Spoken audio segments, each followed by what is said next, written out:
Hi, Kinder. Today we're going on a hunt for the letter TH. That's the sound.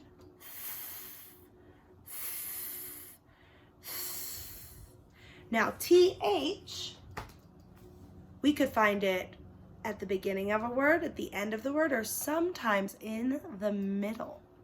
So I want you to go around your house and find things that have the sound in them. I will give you an example. I am going to walk around my house and try to find something with the sound. I'm walking around my house.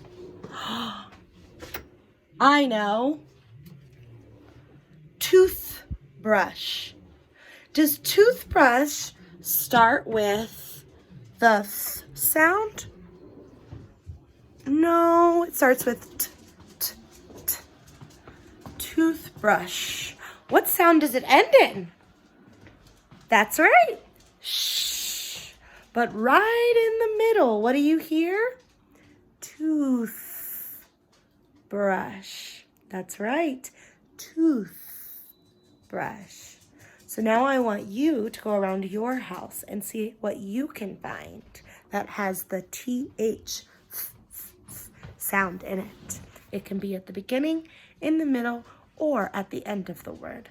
Then I want you to draw me a picture and try to write those words next to it. Draw me a picture of your toothbrush, write the word toothbrush, and then keep going until you find everything in your house that has in it. All right, happy hunting!